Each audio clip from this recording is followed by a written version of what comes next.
Assalamualaikum warahmatullahi wabarakatuh. Waalaikumsalam warahmatullahi wabarakatuh. Selamat pagi semua. Pagi.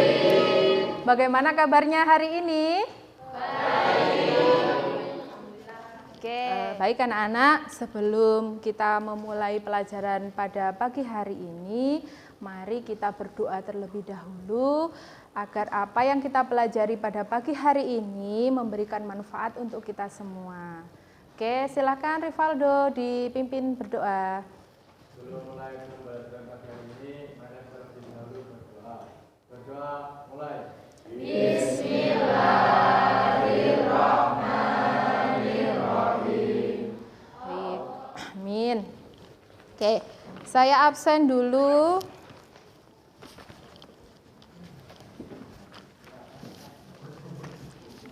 Ada yang nggak masuk hari ini? Oke, saya panggil satu persatu. Nanti takutnya ada yang masih hilang nih, belum datang. Adi Dharma. Silahkan bukunya dipersiapkan. Oke, hari ini kita akan belajar tentang pengelolaan sumber daya kehutanan. Jadi kita pagi ini akan mempelajari bagaimana sumber daya kehutanan itu. Nah, sebelum memulai pembelajaran, coba sekarang kita persiapkan diri kita dulu biar siap mengikuti pelajaran geo pada pagi hari ini. Oke, nah sekarang coba kita nyanyi dulu ya. Jadi biar kita semangat, biar kita itu siap menerima pelajaran, kita ice breaking dulu. Enaknya kita berdiri aja ya, ben sing ngantuk, enggak sido ngantuk. Ayo semuanya berdiri dulu. Oke. Nah, saya contohkan kalian yang mengikuti ya. Oke. Jadi lagunya kayak gini. Kalau kau suka geo tepuk tangan. Sebelum kita masuk ke sumber daya hutan, coba masihkah ada yang ingat dengan materi kita sebelumnya? Ada, Bu. Ya, Bella silahkan. Materi kemarin membahas tentang flora dan fauna, mulai dari jenisnya dan persebarannya. Nah, sebelum masuk ke materi, coba sampean amati gambar berikut ini. Di sini ada gambar apa ini? Meja kursi, terus ini kertas. Kira-kira semua barang yang ada di sini itu asal mulanya itu berbahan dasar apa sih? Kayu. Kayu itu berasal dari mana? Hutan. Sekarang kita bahas untuk manfaat. Jadi manfaat dalam mempelajari sumber daya kehutanan. Di sini diharapkan nanti sampean itu mampu mengetahui bahwa hutan itu salah satu manfaatnya adalah sebagai bahan produksi. Di akhir pembelajaran nanti saya akan memberikan reward. Untuk siapa? Untuk kelompok yang mendapatkan skornya banyak. Jadi nanti oke, selanjutnya ini kompetensi dasar dan IPK yang harus kita selesaikan dalam pembelajaran kali ini, yaitu KD-nya menganalisis sebaran dan pengelolaan sumber daya kehutanan, pertambangan, kelautan, dan pariwisata sesuai tujuan pembelajaran kita. Jadi hampir sama dengan IPK tadi ya. Jadi tujuannya nanti sampean akan saya tampilkan berupa gambar. Di PowerPoint nanti ada jenis-jenis hutan, barang tambang, kemudian melalui literasi sampean nanti bisa menganalisis potensi sebaran hutan. Pada pagi hari ini kita akan menggunakan model pembelajaran namanya itu adalah problem based learning. Ada yang tahu itu? Problem itu apa sih? Masalah. Jadi kita mau belajar dari masalah, menganalisis masalah. Jadi problem based learning ini merupakan model pembelajaran yang mengajarkan kalian nanti ada berkelompok, menganalisis permasalahan, mencari solusi, gitu ya. Nah, langkahnya seperti apa? Yang pertama ada orientasi masalah. Nanti saya akan menampilkan beberapa infografis, silakan diamati. Kemudian nanti sampean akan dibentuk kelompok. Terus selanjutnya Samen melakukan penyelidikan, ya. Terus selanjutnya Samen mengembangkan dan menyajikan hasil karya, membuat infografis di kertas manila.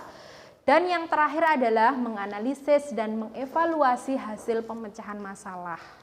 Jadi di sini nanti kita presentasi, diskusi bareng bagaimana dengan pemecahan masalah yang sampean pecahkan dengan kelompok. Begitu ya. Oke. Penilaian yang saya lakukan nanti ada 3 penilaian. Selanjutnya, oke, sekarang perhatikan infografis ini. Mungkin dari sini aja lebih enak ya. Jadi ini adalah peta atau infografis yang menjelaskan tentang hutan di dunia. Ternyata negara kita ini ada di sini. Terluas hutannya itu ada di hutan Amazon. Ada 468 juta hektar pada tahun 2020. Kemudian di sini ada Kongo dan yang terakhir adalah ada Indonesia. Nah, luas hutan kita jika dibandingkan dengan hutan Amazon itu berapa? Sepertiganya apa seperempatnya? Sakmene mek buran. Nah, dari hutan yang sekian ini ternyata saat ini pun sudah mulai berkurang. Jadi hutan di Indonesia itu enggak seperti zaman kecilku dulu, masih banyak, hutan itu masih lebat. Tapi sekarang, nah sampean sudah bisa lihat sendiri, kemarin ada pemberitaan di Lodoyo sana ada banjir. Kira-kira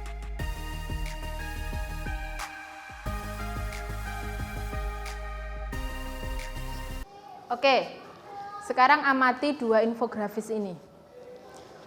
Hutan Indonesia dalam angka. Jadi hutan di Indonesia itu luasnya adalah 126 juta hektar. Luas hutan di Indonesia menurut data BPS pada tahun 2015 dulu, Papua ini masih menjadi provinsi dengan jumlah hutan terluas. Ini. Jadi di Indonesia itu hutan terluasnya itu ada di Papua. Lah, kemudian 453,9 ribu hektar per tahun jumlah deforestasi bruto yang menjadi di dalam kawasan hutan. Jadi banyak penggundulan hutannya itu sekian. Nah, kira-kira ini ada apa? Ini data yang saya ambil dari BPS, Badan Pusat Statistik, yang sebelah sini itu tahun 2017 dan di sini tahun 2020. Di rentanan 2019-2020 jumlah kawasan hutan itu masih sama. Jadi kawasan hutan itu sebelum tahun 2020 itu masih sama. Yang mulai membedakan dari sini sampai sekarang itu sudah berkurang berapa ini? Dari sekian.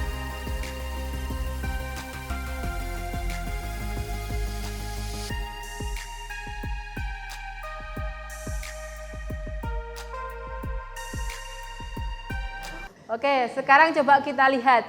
Sampean di Instagram mungkin pernah melihat ya berita ini, ternyata setelah saya cari, berita itu tidak benar. Tidak separah itu hutan di Kalimantan saat ini. Jadi ini dari yang saya cari yang lebih apa ya istilahnya, data yang lebih akurat. Kondisi hutan di Kalimantan saat ini masih seperti ini, nggak separah berita yang beredar. Jadi kalau kita amati dari tahun 2000, 2005, 2010, 2012, bahkan sampai sekarang, itu kira-kira luas lahannya ini berkurang nggak?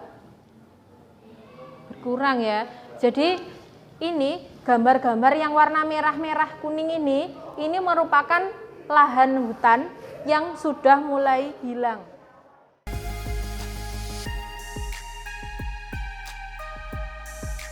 Nah, ini jadi hutan di Indonesia itu sebagai paru-paru dunia.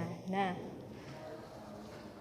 jadi luas hutan yang semakin lama semakin berkurang dari infografis ini dituliskan penyebabnya itu yang pertama adalah lemahnya pengawasan pengelolaan hak penguasaan hutan.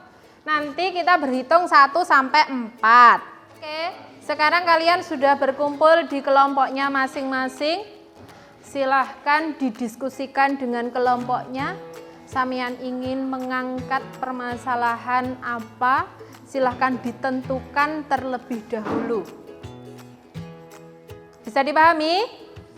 Oke, silahkan bekerja. Oh, mau bahas hutan hujan tropis. Oke, silahkan dicari apa masalahnya, silahkan didiskusikan, ditentukan. Kemudian nanti silahkan dibagi. Oh, Fauzan yang mencari penyebabnya. Oh, hutan lindung. Oke, kenapa hutan lindungnya?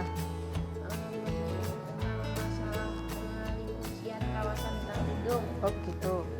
Oke, silahkan didiskusikan dulu. Oke, setelah sampean sudah memutuskan apa yang ingin dibahas, di sini saya punya LKPD. Jadi ini nanti kelompok sampean silahkan mengisi LKPD. Jadi di sini ada panduannya ya. Jadi di lembar pertama di sini ada indikator IPK dan tujuan, kemudian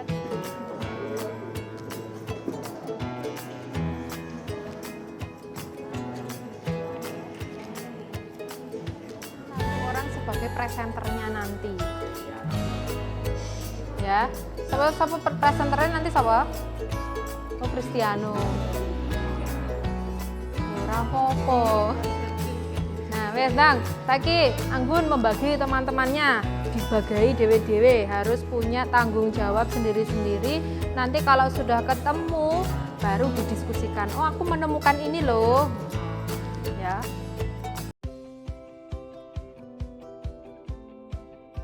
Oke, silakan dikerjakan. Nah. Oke. Di sini nah, sampean kan sudah mengisi ini, sampean sudah mengumpulkan data di sini kan. Nah, data yang sampean dapatkan itu silahkan ditulis. Nah, ini kan yang ini sudah wawancaranya belum dimasukkan ini ya. Nah, dimasukkan hasil wawancaranya. Nah, di kolom sini silahkan didiskusikan alternatif jawaban dari faktor penyebab terjadinya kerusakan hutan yang sampean angkat itu apa.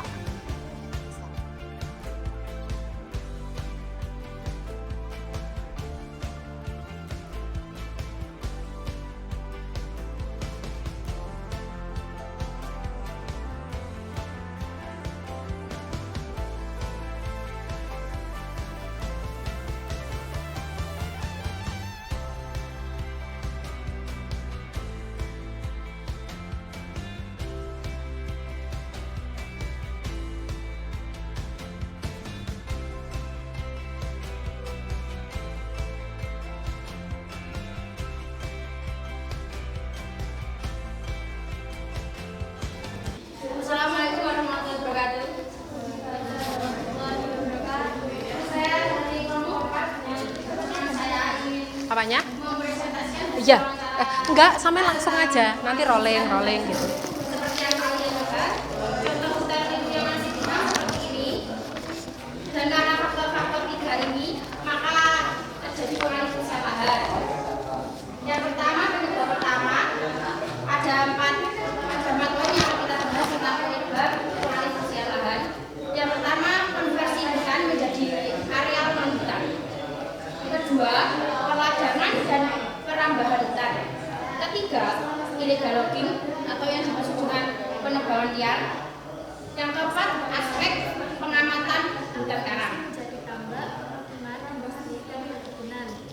Alih fungsi lahan di kawasan hutan lindung bertahun menjadi perkebunan sawit di Kabupaten Kepulauan Riau. Penyebab-penyebabnya pengalih fungsi udara itu ada 2, yaitu pemanfaatan sumber daya alam yang melebihi batas. Yang kedua, fungsi lahan kawasan hutan lindung yang berubah menjadi kawasan lahan perkebunan. Oke, solusi yang dapat diambil untuk mengatasi alih fungsi lahan hutan lindung. adalah membuat program penyelamatan hutan lindung. Kedua, adanya pengawasan ketat terhadap kawasan hutan lindung. Dan dari kesimpulan kelompok kami, maka hal yang harus dilakukan untuk menyelesaikan permasalahan tersebut yaitu pihak pengelola sebaiknya melakukan pengawasan dalam kegiatan alih fungsi lahan. Yang kedua, serta membuat program penyelamatan terhadap hutan lindung tersebut. Oke, ada yang ingin tanyakan tentang presentasi saya?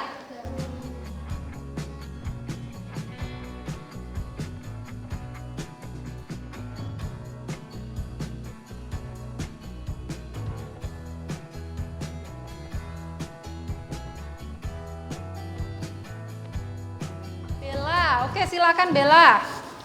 Kesimpulan, Indonesia memiliki berbagai macam jenis hutan dengan karakteristik yang berbeda-beda.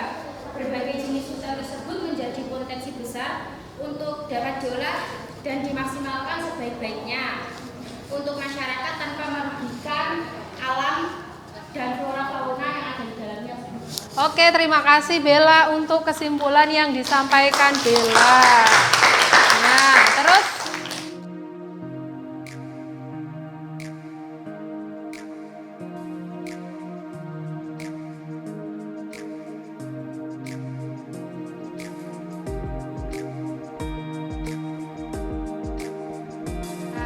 oke, terima kasih. Jadi menurutnya Kristiano, setelah kita melakukan diskusi, menentukan masalah, menentukan penyebab, tadi kita juga sudah menentukan solusi bagaimana cara kita untuk menangani kerusakan hutan yang ada di Indonesia. Salah satunya yaitu disebutkan Kristiano ada illegal logging, reboisasi ya. Reboisasi artinya apa? Penanaman kembali. Terus yang kedua ada pengamanan yang ketat. Jadi adanya pengawasan yang ketat yang dilakukan oleh dinas terkait atau pemerintah tentang kawasan hutan di Indonesia. Terus yang ketiga apa tadi? Sistem tebang pilih. Jadi kita memanfaatkan hutan itu, sumber daya hutan itu boleh asalkan kita tahu mana pohon yang sudah siap ditebang. Jadi enggak semuanya langsung dipukul rata, tebang siji tebang kabeh. Nanti akan yang belum saatnya untuk ditebang itu ikut tertebang. Terus yang terakhir tebang tanam. Setelah menebang kita wajib menanam. Agar apa?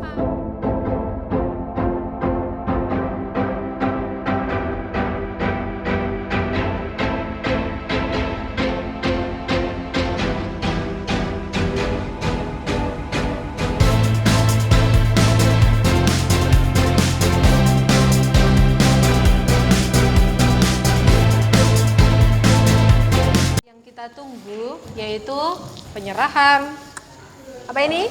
Reward door prize-nya ya. Kelompok berapa? 2. Oke, selamat kelompok 2. Oke, selamat ya, dibagi dengan kelompoknya, dibagi yang rata. Oke, selamat. Tepuk tangan. Oke, terima kasih anak-anak semuanya. Sebelum kita akhiri, mari kita tutup pembelajaran kita pada pagi hari ini dengan doa. Silakan dipimpin doa. Bismillahirrahmanirrahim. Alhamdulillahirabbil alamin. Terima kasih atas kerjasamanya. Mohon maaf jika ada salah kata. Sekian. Assalamualaikum warahmatullahi wabarakatuh. Waalaikumsalam warahmatullahi wabarakatuh.